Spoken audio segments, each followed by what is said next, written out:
Llegó el plan recambio total a Vía Confort. Escucha, heladera, ¿cómo te funciona? Lavarropa, vos ni te enterás cómo funciona lavarropa. No tengo ni No, idea. le digo a Washington que Lavarropa, no tiene idea. No tengo ni idea. Vos tenés, escuchá. Yo la hago. No, pero no, no, pero escuchá cómo es esta promo porque es fabulosa. Tenés que, si querés, plan recambio, ¿está?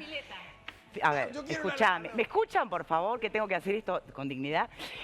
Si vos tenés tu cocina, tu heladera, esos grandes electrodomésticos que ya están, viste, de muchos años, que te llamaste al service 40 veces y ya, viste, ya lo mirás y se rompió, ideal. Vas a Vía Confort, lo cambiás por uno nuevo, tenés que pagar mucho, pero mucho menos que si estuvieras comprando un 0 kilómetro de electrodoméstico. Y no solo para los grandes electrodomésticos, también para los chiquitos. Por ejemplo, ¿querés cambiar la plancha? ¿Querés cambiar la... Bueno, plancha no te va a servir a ti.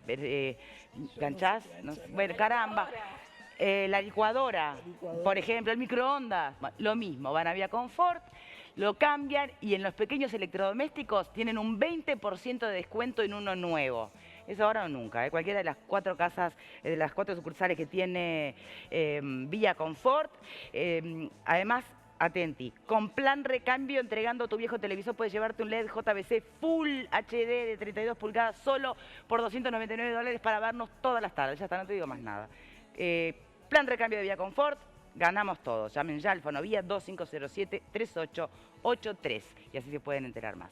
Vamos a darle la bienvenida a nuestro siguiente invitado del día de hoy. Es el señor Robert Silves, integrante del Observatorio de la Evaluación de la Fundación Propuestas, del INED. Gracias por acompañarnos. Muchas gracias por la invitación. Bien, hoy hablábamos de los objetivos de la educación, de qué elementos estaban presentes en las plataformas reivindicativas que de alguna manera también fuesen a ser negociadas o negociables en estos momentos, ¿no? En los momentos de negociación que se están acabando, básicamente, pero si fueron tomados en cuenta, si no.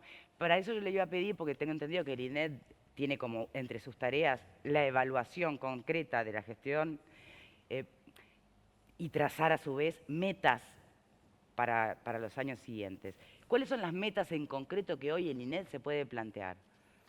Bueno, el INED tiene una particularidad, es el primer instituto de evaluación creado en el Uruguay a partir de la Ley de Educación del 2008, puesto en funcionamiento del 2012. Nosotros nos integramos en mayo de este año en el marco del acuerdo político que existió entre el gobierno y los partidos de la oposición. El INED no es un organismo, el Instituto de Evaluación no es un organismo de gestión educativa, exacto, ¿verdad?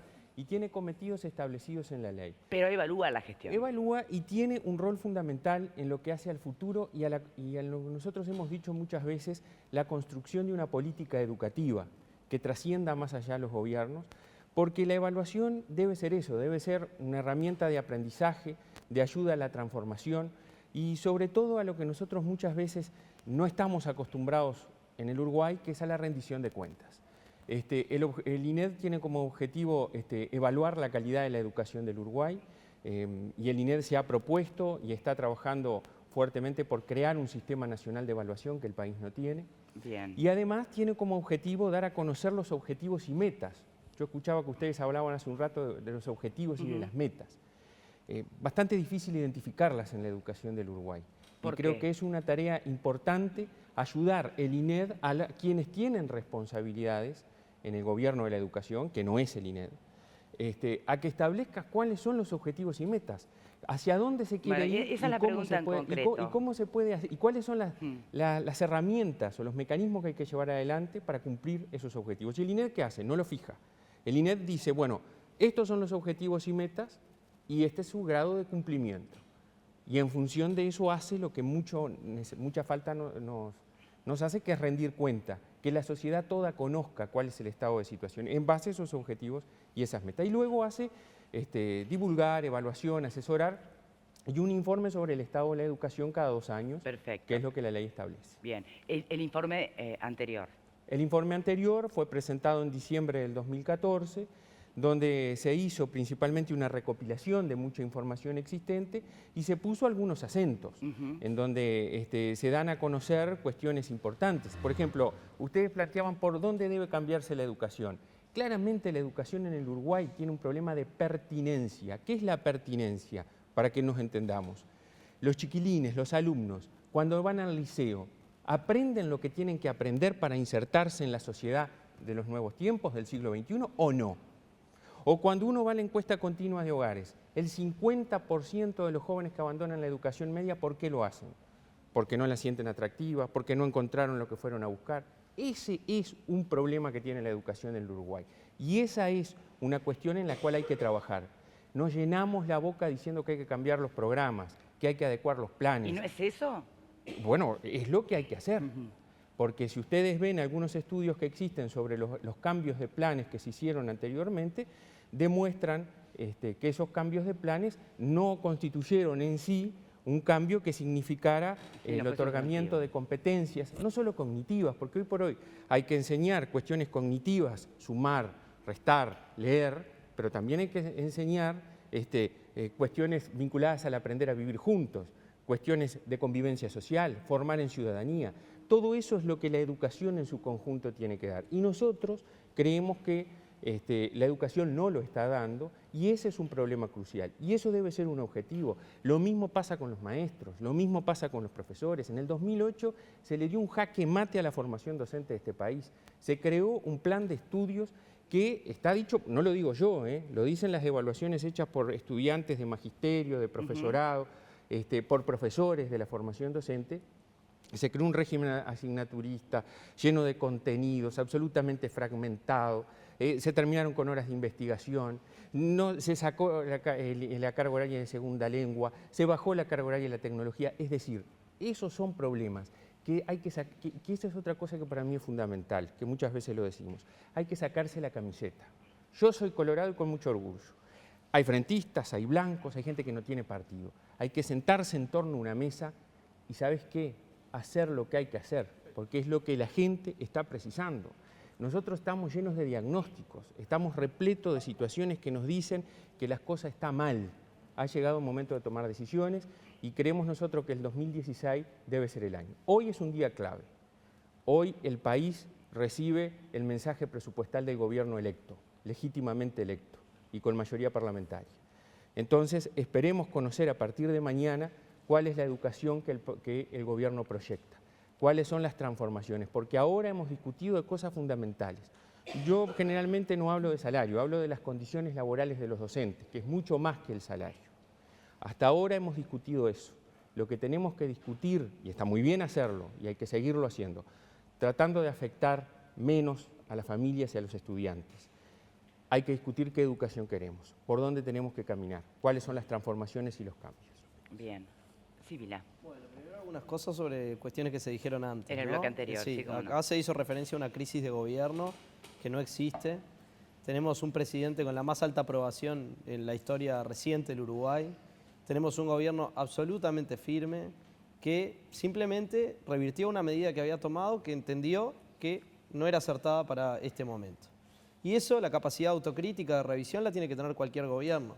Cuando tuvimos gobiernos que no fueron capaces de hacer eso, de revisarse a sí mismo, así le fue y así le fue al país. Segunda cosa, tenemos mayoría parlamentaria, es muy cierto. Se nos ha atacado mucho por eso, porque recuerdo acá, no hace mucho, algunos dirigentes de partidos de oposición diciendo que el Uruguay no tenía que tener mayorías parlamentarias, porque entonces el Parlamento y el Poder Ejecutivo iban a pensar igual y eso era una cosa terrible. Ahora se nos dice que está la institucionalidad en jaque porque hay diputados que cuestionan una decisión del presidente, ni siquiera votando un proyecto de ley contra la voluntad de nadie, sino simplemente discutiendo una decisión.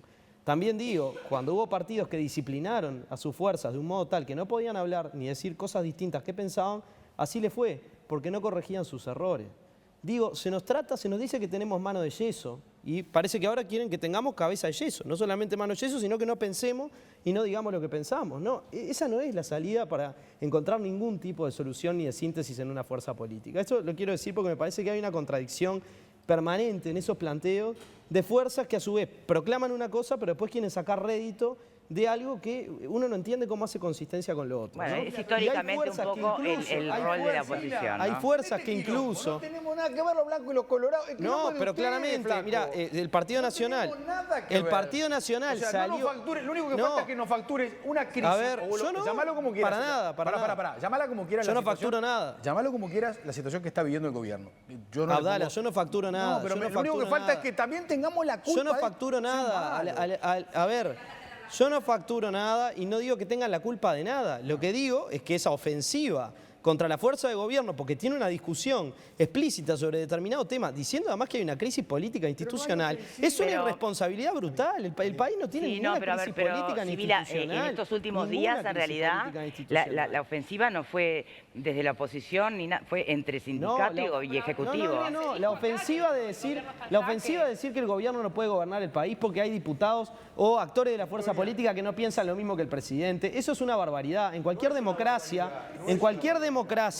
nadie puede sostener eso. Si no se pretende un régimen totalitario donde todo el mundo piense lo mismo y no pueda hablar. No, miren si habrá pluralismo, que el gobierno del Frente Amplio conformó el INED, del que forma parte el señor que está aquí sentado. Es el único integrante de la oposición. Al lado mío, que es integrante de la oposición y forma parte de ese organismo.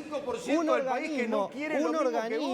El país, un 55% del país que piensa de una manera. Abdala, y un 45% que piensa como Abdala, piensa el no señor. existía el INED. No sos generoso, no sos existía el demócrata, INED. viejo. Somos demócratas. Somos tan demócratas que Abdala, hacemos lo que no hicieron ustedes, porque el INED, con participación de la oposición, no existía en los gobiernos de los partidos tradicionales. Está bien. Como no existía el 4,5% del PBI para la educación. Cuando Sanguinetti le dio participación Entonces, a todos en el hay gobierno. otro problema. Señores, por hay favor. otro problema en el 89, Abdala, en el 89. Pasaron muchos años después. Pasaron muchos años después. Educación. Ahora, vuelvo a educación. Vuelvo a educación, Victoria. Intentemos, y nos vamos a llenar la boca hablando de cómo en realidad los jóvenes de ahora no tienen educación. Daré un poco de ejemplo. Por eso, ¿no? A mí no me gusta hablar arriba de nadie. Por eso no me gusta que me hablen arriba tampoco cuando hablo. Me quedé muy tranquilito escuchando a los demás. Entonces, como escuchaba muy atentamente al señor recién, su punto de vista me parece un punto de vista técnico, además de político, que probablemente lo tiene, que es interesante para discutir sobre la perspectiva de la educación para adelante. Yo lo que sí quería decir es que no vamos a encontrar en el presupuesto las claves que él se preguntaba, porque en el presupuesto eso no está dicho de forma explícita. Hay una cuestión que es de gestión cotidiana de la educación, que es qué hacen los organismos de la educación con los recursos que se vierten. Más allá de lo que se asigne para salario, inversión y otro tipo de actividades, que eso sí lo vamos a ver en el presupuesto, ¿qué se hace después con eso? Ese es el programa educativo, ese es el proyecto educativo. Y eso lo estamos construyendo de forma permanente. Yo digo, los contenidos son muy importantes, pero los contenidos y las competencias incluso que él planteaba no resuelven todo el problema. Hay una cuestión que es medular, que yo la planteaba en la primera intervención, que es la construcción de comunidades educativas. Vos podés tener los contenidos más adecuados, podrás tener muy bien trazado qué es lo que tiene que hacer un docente en un aula, pero si no tenés una comunidad educativa que contenga, que tenga relación con el medio. ¿Qué es comunidad educativa? La comunidad educativa es que haya efectivamente diálogo y entendimiento entre los actores que forman parte de un centro educativo y su entorno. Que se construya una comunidad de aprendizaje, que se construya una comunidad donde exista efectivamente diálogo y participación. Por eso creamos, por ejemplo, los consejos de participación en secundaria, que en muchos lugares todavía no funcionan como deberían funcionar. Y tenemos que tratar de hacerlo funcionar. Pero además necesitamos valorizar la función docente para que las familias, los padres, sientan que el docente es un interlocutor con el que pueden hablar, en el que pueden confiar, para que los gurises sientan que el docente es un referente. Y para eso también tenemos que formar mejor a nuestros docentes, tenemos que trabajar sobre la formación docente. Entonces creo que la clave está en que discutamos esos caminos, que lo discutamos entre todos, porque si la oposición está en el INED o está en otros ámbitos, también es para tener diálogo. Si está en el Parlamento, porque eso corresponde por nuestro ordenamiento democrático, es para discutir sobre este tema, es para discutir sobre estos y otros temas, aportando distintos puntos de vista y tratando de llegar a una conclusión en relación a un programa educativo a implementar. No para pasarnos facturas sobre cosas que francamente no son el fondo del asunto. Yo creo que a la sociedad acá no le importa si sale un diputado del Frente Amplio,